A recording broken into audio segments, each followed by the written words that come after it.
From WisPolitics in Madison, you're listening to Capital Chats. Hello, everybody. I'm Kate Morton, a reporter with WisPolitics.com, here with a Capital Chats podcast brought to you by Spectrum. Today, I'm with my colleague Adam Kellnhofer to talk about an interview he did with Michelle Velasquez of Planned Parenthood. She is their legal director, and she and Adam talked a little bit about the state of abortion in Wisconsin. So, Adam, what subjects did you touch on? Hi, yeah, Kate. So Michelle and I got to talk primarily about the future of access to mifepristone in Wisconsin. That's the abortion pill. It's been a lot in the news lately for a federal court case that pretty much seems to ban abortion pill access at the end of this week. We also talked about how the recent Supreme Court race may affect a lawsuit that's circulating in Wisconsin filed by Attorney General Josh Kaul. He's seeking to overturn that 1849 abortion ban we have. So let's just hear what she has to say about it.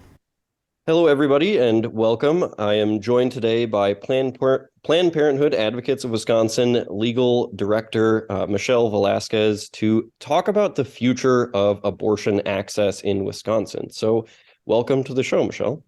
Thank you. So I just want to quick touch on the top line issue here. So mifepristone, there's been a lot of news about lawsuits lately. Today, Attorney General Josh Kaul announced that he was joining a 24-state coalition trying to protect access to mifepristone. What's this access going to look like in the future for Wisconsin? So, last week, Friday, I think maybe just back up a little bit and kind of say what sort of happened or what's happening right now. So last week, Friday, a federal judge in the Northern District of Texas issued a ruling essentially saying that the FDA improperly approved mifepristone. The FDA approved mifepristone nearly 23 years ago. It's a very, very safe and effective medication used in medication abortion, which accounts for a little more than 50% of all abortions nationally. His injunction, however, was stayed for 7 days. So as of today, mifepristone is still available nationwide. His ruling doesn't go into effect until Friday of this week, of course, depending on what higher courts might do with any appeals or petitions for stays of that court's decision. Just a little bit after his decision, a different federal judge in Washington State, in the Eastern District of Washington, issued a decision enjoining the FDA from rescinding its approval or from making mifepristone otherwise unavailable. That ruling only applies to the 17 states and the District of Columbia that were a part of that lawsuit. So we have these sort of two competing and conflicting decisions. This is completely unprecedented that a district court judge would have the authority to order a federal regulatory agency to take a drug off market, one that's been obviously studied and all of the science backs up the conclusions that it's safe and effective. This is all sort of coming off the heels of the FDA even sort of rolling back some of its regulations around mifepristone. Earlier this year, the FDA said actually pharmacies can carry it. And it can be prescribed by mail. So really, this decision is the total opposite of what the medical community thinks about mifepristone. In terms of effect here in Wisconsin, there isn't really an immediate impact in Wisconsin, and that's because abortion has been suspended at Planned Parenthood of Wisconsin and other abortion providers around the state likewise, or in Milwaukee really, suspended abortion services last June following the Dobbs decision. And that was really because the status of the 1849 criminal abortion ban in Wisconsin is really unclear. And so given the threat of potential prosecution under that law, providers have stopped providing abortion services, both medication and procedural. And so Wisconsinites have been forced to leave the state or remain pregnant against their will following that decision. So there isn't that immediate impact with abortion services. But mifepristone is used for other reasons, for other indications. It's used in miscarriage management. And so there's a potential that Wisconsinites would not have this medication available to them, down the road, depending on kind of how these lawsuits play out. Interesting. Okay, so it sounds like we have a bit of a ways to go to figure out exactly what this means for Wisconsin.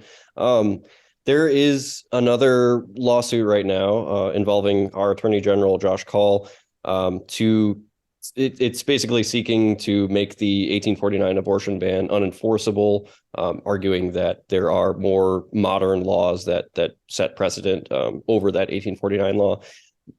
Do you think this Supreme Court race where the liberal Supreme Court Justice Janet Protasiewicz was elected, is that going to kind of tilt the scales in Kaul's favor here, or what do you think we're going to see with that lawsuit? Sure. So, no judicial candidate can ever say how he or she might decide any case that would be before them. So there's certainly no indication of how Justice-elect Protasiewicz will decide that case. But what she did tell Wisconsin voters was that she values people's reproductive freedoms and their right to choose. So how she'll come down in this specific case with those arguments around whether or not the 1849 law should prevail over the newer statutes or not, I think remains to be seen. But her message was clear that, she certainly values people's rights to choose. And I think that, the widespread support for abortion access in Wisconsin absolutely shaped the dynamics and the outcome of that election, as people really, I think, have understood the major role that not just their elected officials play, but that judges and justices in this state will play when it comes to deciding various types of abortion cases that might come before the courts. Yeah, I think there are a lot of people in the political sphere who would argue that the abortion issue definitely drove turnout in that Supreme Court race. Do you think so? Is there in the near future in Wisconsin, is there any possibility that abortion could become legal in the future? And what exactly would it actually take to make it legal? Sure. So, I think the first step towards restoring access to abortion in Wisconsin could very well be Attorney General Josh Kaul's case. That case is already set in motion. There's an oral argument hearing scheduled for May 4th in the Dane County Circuit Court.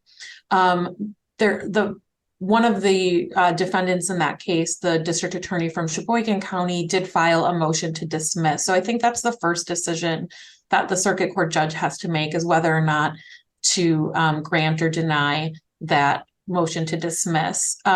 Assuming the case, survives that motion to dismiss, then the circuit court will hear the case on its merits. And so that case is really just positioned to restore access, probably sooner than any other case would, because it's, like I said, it's already in motion. It started. That case argues, just as you mentioned, that the newer enacted statutes really are the statutes that govern abortion in Wisconsin, and that 1849 law is not in effect because it's older and it conflicts with those newer enacted statutes. But that doesn't necessarily preserve a right to an abortion in Wisconsin for the long term. So there's more legal work to be done, I think, in terms of protecting abortion access. Besides just saying, okay, this abortion ban isn't in effect, but what Wisconsin really needs is a decision on whether or not perhaps a decision about whether or not there are other either statutes or the Constitution that protect abortion in Wisconsin, or legislative action to codify a right to an abortion. Those are some of the more proactive things that could happen to protect abortion in the long term. Do you think that Wisconsinites would have kind of an appetite for some sort of compromise, say like going back to like a some number of weeks length abortion ban like Wisconsin had before the 1849 law came into effect? Would that be something that people would actually take up, or? I think that people really want this to be a medical decision between a patient and their doctor. So I don't know that Wisconsinites would have an appetite for, I guess if you're suggesting like a ban at X number of weeks, like we're seeing in other parts of the country, I don't think that's a compromise Wisconsinites are willing to make, because all those bans do is put people's lives at risk once they are beyond those gestational age limits. And frankly, for the most, there are very few abortions that happen, after a certain period of time or after a certain gestational age. And those that do happen are often because of, or more likely than not, because of some, terrible medical diagnosis or problem within the pregnancy. And so those decisions really need to be made between a patient and their doctor. So I think Wisconsinites understand that these are personal decisions for patients to make, and that they are best left to medical experts rather than politicians trying to decide what the cutoff might be. Sure. Okay, that makes sense. So this whole Roe v. Wade issue was a federal issue for a long time. Is there any chance that it goes back to the U.S. Supreme Court to create some sort of actual federal regulation instead of just giving it back to the states to decide restrictions?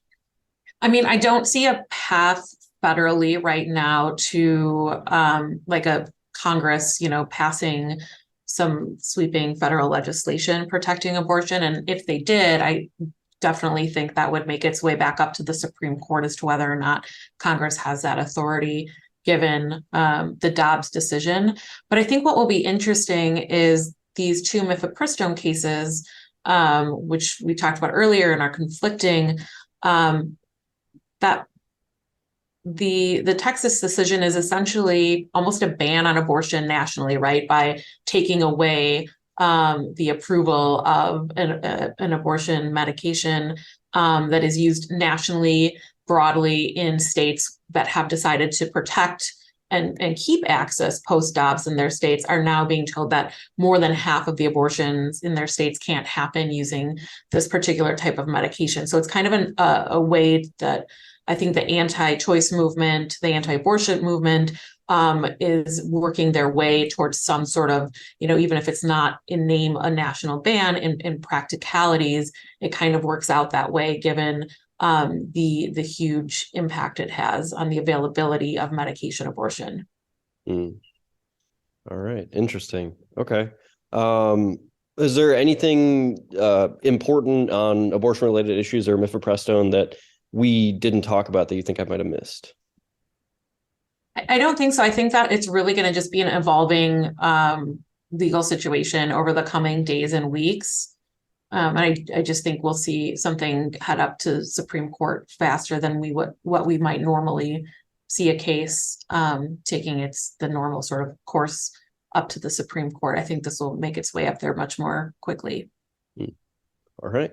Well, thank you very much for joining me for today's Capitol Chats. It was wonderful to have you on. Thank you. Thanks for having me. Well, Adam, there's a lot of moving parts as far as the access to abortion in Wisconsin, so we'll have to see how that lawsuit ends up shaking out, especially with the new liberal majority on the state Supreme Court. Yeah, Kate, and if our listeners want to stay up to date on how Kaul's lawsuit or any proposed legislation in the Capitol relating to abortion or any abortion topics at all, they can head over to our website at wispolitics.com. But for now, I'm Adam Kelnhofer. I'm Kate Morton. Thanks for tuning in to WisPolitics Capitol Chats, brought to you by Spectrum.